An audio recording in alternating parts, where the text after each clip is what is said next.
When I was a boy, we took a trip together to Washington, D.C., just the two of us. I thought I was just tagging along on another business trip, but he wanted to show me the Air and Space Museum. He knew I loved things that could fly. We were looking up at the Apollo 11 command module. Couldn't believe it went to the moon. My father held my hand. And he told me the right man can make anything possible.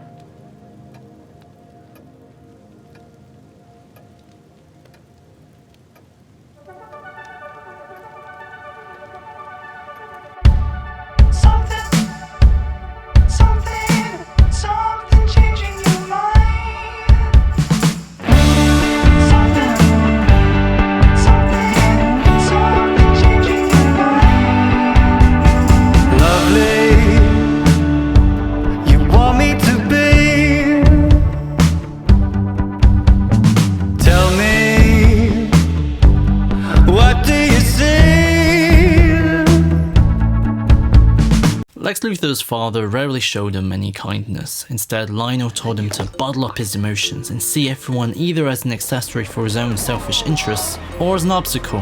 As a result, it's in Lex's nature to want everything under his control, to never accept no in any form. And do you know what the secret to living happily ever after is? Money and power. See, once you have those two things, you can secure everything else. This in turn was what doomed him into becoming worse than his father, and more importantly, corrupted his path for redemption. He was drawn to Clark, the boy with a loving family, but he couldn't stop himself from prying into his secrets, even when told not to. He loved Lana because her influence made him better, but he still had to ensure she wouldn't leave him through a whole fake pregnancy scheme. And then there's Julian. Happy birthday, asshole. Julian is the most important person in Lex's life. The reason why Lex felt so complete with Clark was, well, first, he was given mouth to mouth, which by law makes two men bounded for life. Secondly, Lex has unresolved trauma when it comes to his little brother that his mom killed. Your mother loved Julian. She wasn't capable of murdering her own child. You're going to pit these boys against each other. No. Make them fight for your affection. I won't let you turn them into monsters. Loved him so much she couldn't bear the thought of subjecting him to your particular brand of parenting. Thus, his entire life has been trying to fill the space left by this part of his life that never came to be. From Clark to Lana, but now that they're both gone, what does he do? He clones his dead baby brother, who's played by Jimmy Olsen in BVS. Don't lose your head from his nose. On one hand, so what? Lex made himself a friend. On the other hand, his approach is deeply dehumanizing. He dismisses the life of a failed clone. You're a mistake! Because Julian isn't his brother, but to him, he's his possession. Julian realizes that this is why he's not allowed to meet Lionel. He's not being protected, but Lex wants to own him completely. You're different, Julian. If I didn't love you, you wouldn't be here. I'm living proof you've forgotten how to love. But if you want to play God, you might want to remember his greatest gift. Free will. Let me live my life. Lionel calls this an act of depravity, in fact, but now that he's reformed after becoming Jor-El's emissary, he actually accepts his clone son. I don't care how you came into this world. You are a Luthor. You're my son. But Lex is so enraged that someone he created to love, someone that belonged to him, turned his back on him too. He orders Julian's death, and the night ends with Lex walking into the rain, screaming over his defeat. This may sound like a bunch of soap opera mumbo-jumbo, but I can't stress how important this moment is. The Lex we knew from the beginning, who felt like a big brother with no little brother. He's now dead. Lex originally didn't want to be like his father, but now he'll settle with being worse, because at least he'll win. I thought you would have learned by now. I always find a way to win in the end. But what about Lana?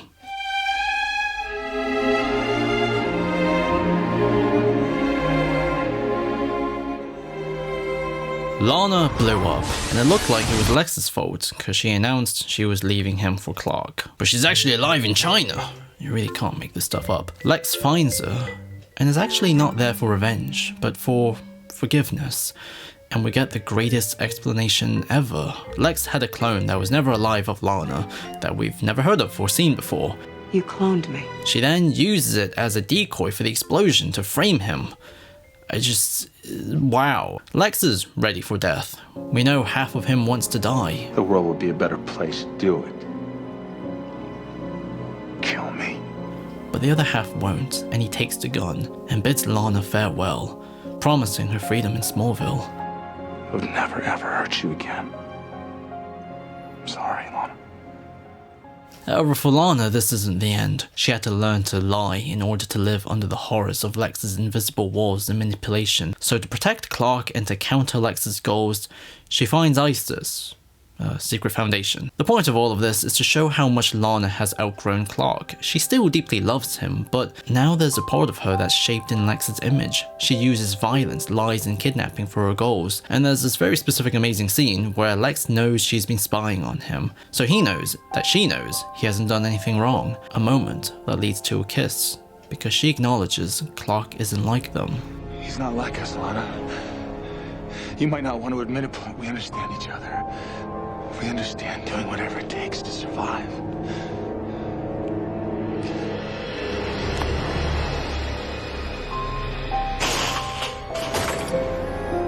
Lana, I can live with you changing. I just need to accept the fact that I'm responsible for it. Don't do that. Do what? Take all the blame so that you don't taint the image of me that you created. I have to live with the decisions that I've made. The end. Actually, nah, things get better. They reconnect under their mission to take down Lex together, and all of a sudden, Clark is more open to settling down. He even wants to move away, giving her everything she ever wanted.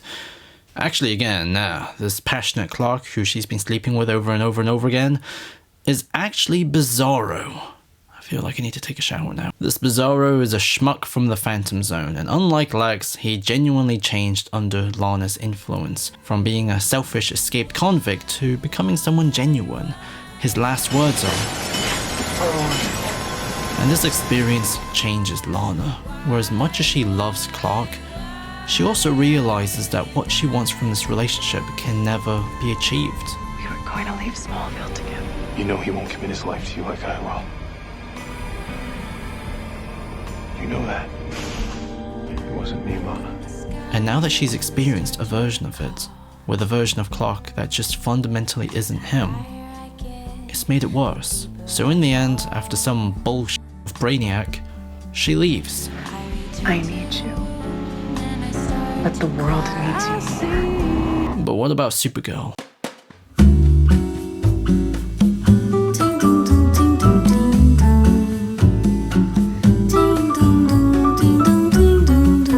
Kara Zor-El is involved, and she's pretty cool, even though she's objectified in a way that makes me embarrassed in my own living room. No, that's no problem at all. Feel free to rev your search engine here anytime. Her purpose is twofold. First, to artistically reflect upon Clark's lessons, because he must now bestow his wisdom onto her, as she has an existential crisis over learning about Krypton's destruction and starting a new home.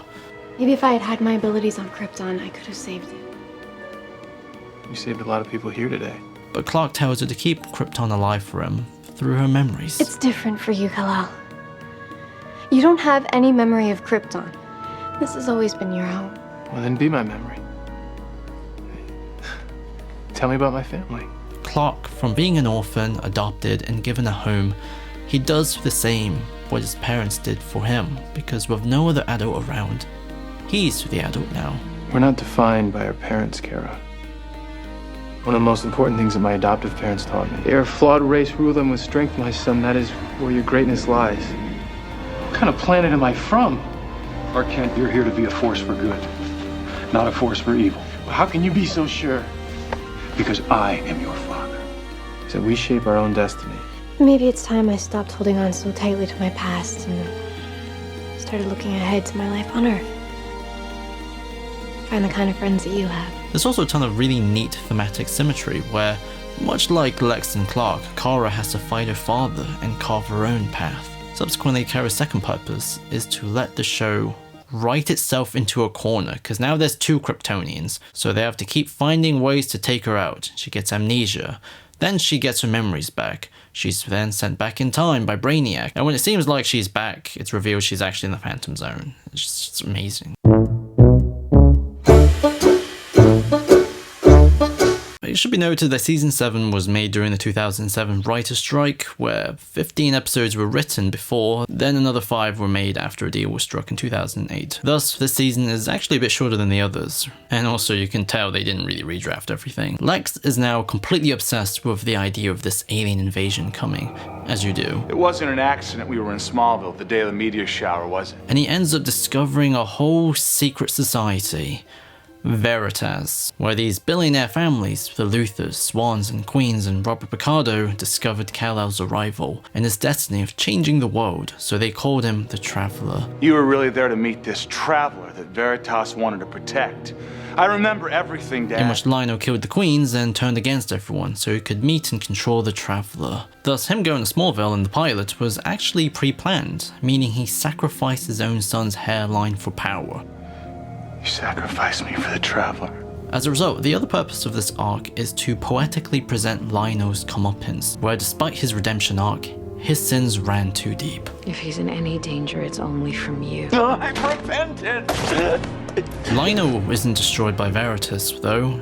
He's destroyed by Lex, who's on a blood-filled path to discover everything. Lionel tries to lie, but it doesn't work, so he takes out the last card. He tells his son something he's always wanted to hear. He tells him he's special. What if I told you now that you are the Traveler? Think, Lex, think. You have survived mortal injuries so many times. How else can you explain it? Because I was trained never to accept defeat.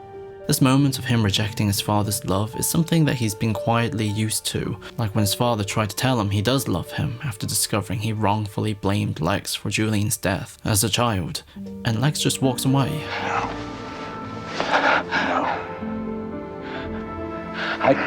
There is no other path for Lex, and he knows it. So even when he's told this, there will be no redemption for you. No redemption. Ever. It's okay for him to rip out that last piece of himself. This is just the opening of episode 16, by the way. Jesus Christ. Lionel's death is something that has massive consequences in the sense that all the characters barely react, and the evidence of Lex doing it gets deleted, and no one has any interest in pursuing further. I can't let you go, baby.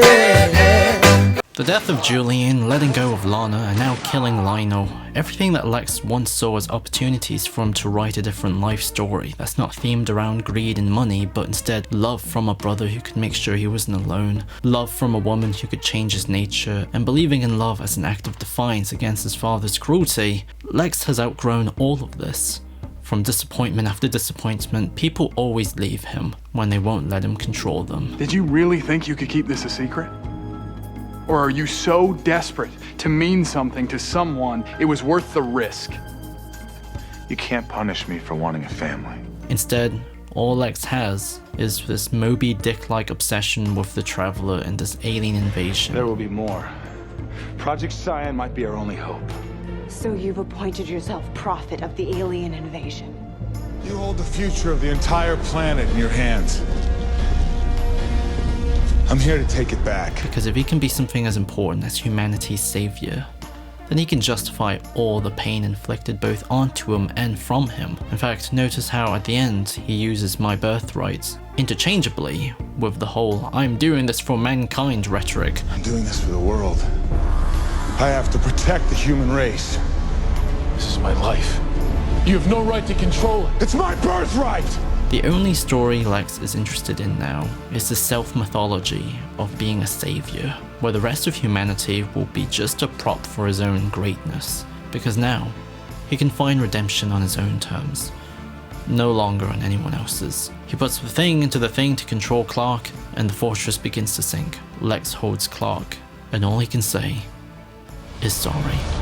I love you like a brother, Clark, but it has to end this way. I'm sorry. Smallville Season 7 is basically the end of the show as we know it, where Clark, Lex, and Lana are no longer the focal point of everything, since neither Michael Rosenbaum and Kristen Kirk renewed their contracts. Furthermore, the original showrunners Alfred Gough and Miles Miller also left too, so the tone radically shifts in Season 8 onwards. Thus, the ending we have here has a real soft sense of closure. It's not an ending, but it has a sense of release, as everything has run its course. The three main characters outlived the things that they always wanted, and thus turn into totally different people in their adulthood. And I say adulthood because now Tom Welling is like 30 at this point. What follows is a blur. See what I did there? I spent a lot of time thinking about how to end this video. I told you I didn't want any more children. I see how you treat Alexander, chipping away at his spirit. Because you have made him weak. You take all your fears and your doubts, and you put them in here, in this box, and then you lock it. And you'll find that you're stronger than you think you are. I'm grieving, Clark. I think you know what it's like to lose a father. Don't bring my father into this. Why not? Our fathers were a lot alike. Smart, strong-willed, and both died prematurely. You know, you're right, Lex. Lionel did die too soon. I want to know the truth about how he died. The truth is, our dads were alike in another way. You see, they both felt that you were the kind of son a father could be proud of. They would have felt the same way about you, Lex. If you would have tried, what happened to you? I did try, Clark. I couldn't be prouder of you if you were my own son. Mr. Kent. Jonathan. I don't know what to say. In fact, when we first met, you inspired me. All I wanted was to be your friend, but you turned your back on me. So you're the person you are today because of me. I tried to be your friend, Lex. But all you care about is power and control. This is Smallville! Meteor freaks, alien ships, cryptic symbols. These threats are real. Someone had to take control. Someone has to protect the world. Listen to yourself, Lex. You're so caught up in your own delusions, you've lost track of reality. Have I? Then let's talk about something you can't deny. After years of pleading with my father to show me some compassion, he turned to you with open arms. Can I take an interest in my son's well-being? Oh, and which son is that? You spend as much time protecting Clark as you do pushing me away. Exactly whose father are you? Now, what would a worldly billionaire have in common with a simple farm boy? Maybe he just knew he could trust me. Of course. Everyone can trust Clark Kent. You're the perfect son.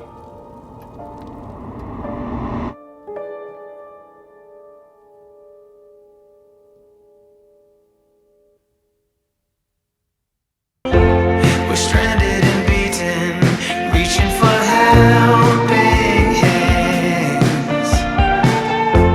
We may be defeated, but we'll see them make amends.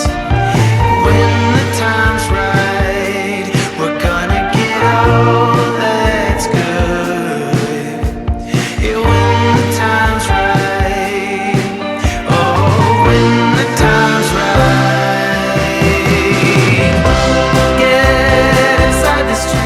So that was the Smallville Season 7 video. I'm going to try and do one season a month, then do 2 follow-up videos on Chloe Sullivan and Lionel Luthor's arcs, because I've been really glossing over them this whole time. I might also do a couple more character studies after Season 10, depending on who I gloss over, but basically there's 5 current Smallville videos that are planned, and I'm pretty stoked to make them, because afterwards I will probably move into the Arrowverse stuff, because I'll probably be really bored and want to keep up some sort of episode a day stuff when it comes to watching supermodels and superhero costumes. Also, Clark's side of the story will be more focused upon in the Season 8 retrospective, because it ties in really perfectly with his relationship with Lois. Anyways, yeah, cool. Special thanks to everyone on Patreon, guys. Woo!